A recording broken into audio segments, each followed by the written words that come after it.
guys, and welcome back to another video of ECK Sports, and today I'm going to be doing my Magic vs. Gators thoughts. I'm not going to be doing my normal takeaways just because there's not really anything to take away from this series, and that's kind of really what I'm going to get into first, about how this series really doesn't change anything for me, but I'm also going to explain if they keep doing what they're doing and when I'll start believing it. So, just like I said, if you enjoy it, like, subscribe, stuff like that, and go check out my podcast in the description. I think we have an episode coming out on Monday or Tuesday, so go check that out. And without further ado, let's get into it. So the first thing is how the series does not matter. I said before the series that this series would not affect my thoughts on anything. It would only affect one thing, actually, and that would be my power ranking. The loser of this series would go to 8, and the winner of the series would go to 7. So now you know 7 and 8 in my power ranking, and that video will be coming out soon as well. It doesn't affect things like Jason Chadwick, Brennan Jorgensen, Chris Cheatham, or how I think on either of these teams. We're going to go through how each player performed in this game, or just like the main ones. I know other people are going to take away a lot of stuff from this because they think, oh, this is the real series and stuff like that, but there's really nothing to take away when these two teams are playing up against each other. I mean, both teams are playing up against bad opponents, and both teams aren't good teams, so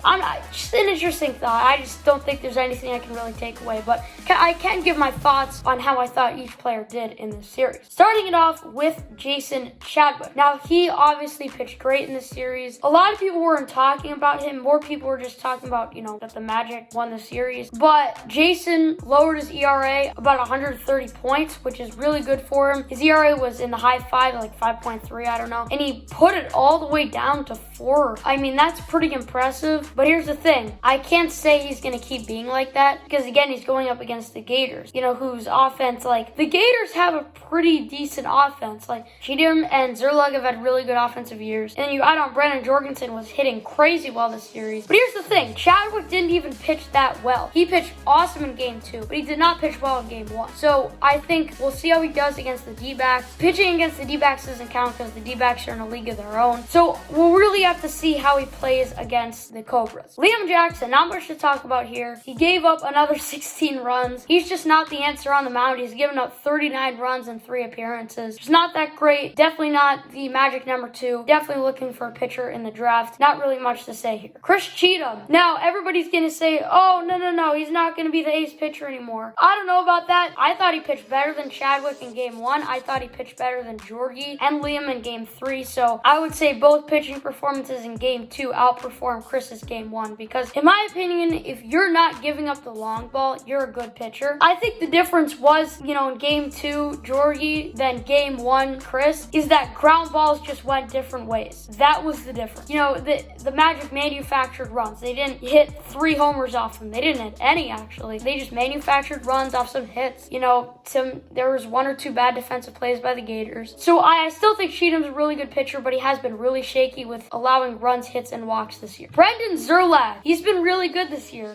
This is his breakout season. Technically 4th year in the league, but really 3rd year in the league because he barely played in 2018. So this was the 3rd year breakout year. This was a put up or shut up year for Brendan Zerlag. So he's put up big time. He was one of the guys that was close to making the All-Star team, didn't quite make it. I mean, he's had a pretty good offensive year, hit a home run this year, he's got a few hits. He's a pretty good offensive player, I'm telling you guys. The last 2 things are the things that I have been talking about forever. The 2 things that I have said are just not the real deal. The Magic and Brendan Jorgensen. Now, let's talk about the Magic for a second. So everybody says, oh my gosh, the Magic, they're doing so well right now. They're really going to make the Cobras work, and maybe even the Preds or the Wildcats. They have such a great shot of making the playoffs. They're 4-5. This is the best start they've ever had in franchise history. Okay, guys, pump the brakes. Pump the brakes. Jason Chadwick, very rocky season. Liam Jackson, not great on the mound, so their pitching not great. Agner had a decent season hitting. Jackson, he's been okay. He's hit a few homers. And then Chadwick came back with his offensive production. So maybe you're scared of the Magic offense, but not really. I mean, Chadwick isn't quite the offensive player he was last year. Jack Agner, I mean, does he really scare you? And then Liam Jackson, I mean, he's been okay. So the Magic offense does not make up for their pitching. I just don't see this team going anywhere. They play the Diamondbacks and the Cobras. They're probably going to win 1 game, maybe 2 at the most. I mean, they could win none, but I don't really see that. I assume they're probably going to win 1 to 2. If they're somehow lucky, they're going to win 3. I don't even know if it's possible. And in my opinion, the Magic should still be bottom bottom 2 in the power rankings. I know everybody puts them above the Mallards now. Some even put them above the Cobras. But here's the thing with the Magic, and it's the same with Brendan Jorgensen, actually. Here's the thing with the Magic. So the D-backs are in a league of their own, right? A matchup against them doesn't count. I'm waiting to see how they do against the Cobras. If they beat the Cobras, yeah, they're a pretty decent team. Then they're what I think they are, which are a terrible team or just a bad team. If I put 3 tiers, and I talked about this on the podcast too, in my opinion, there's 3 tiers in MLW. Tier 1, D-backs. Tier 2, Preds, Wildcats, Cobras, Eagles. Tier 3, Magic, Gators, Mallards. I want to see the Magic do well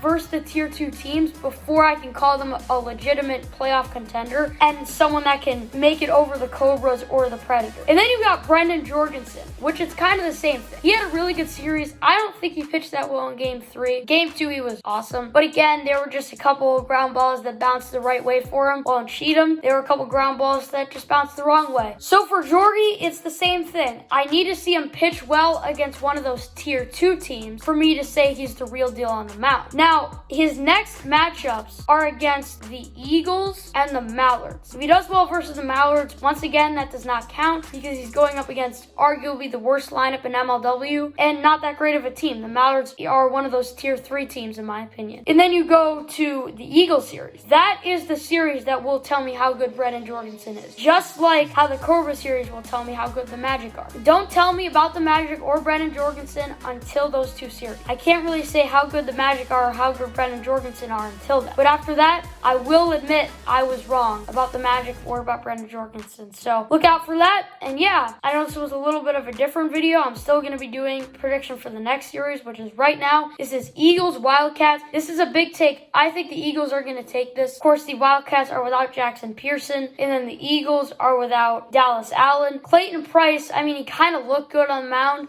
doing some warm-ups and stuff. And then I think this is a big one. Zach Whalen is going to come up huge in this series, along with Daniel Schultz. It's pretty much 2020 Eagles versus 2020 Wildcats, basically a 2020 matchup, even though they didn't play last year. If the Wildcats win, it will be because of Nick Saylor, because this exact matchup happened in 2019, and look who won, the Eagles. So I don't know. We'll see how this series goes out. I think the Eagles are really hot right now. The Wildcats are pretty hot too, but I think the Eagles, after coming off a sweep and a 2-1 victory, they're looking pretty good. Thank you guys for watching, and if you guys did enjoy, make sure you guys hit that like and that subscribe button, and if you want to, you can turn on those notification bells. And also, I will have a bunch of MLW videos and MLB videos coming out in the next few days and weeks. Make sure you guys tune in for those. And without further ado, let's roll Nuke and Web Dream of the Day. See you guys next time. Peace.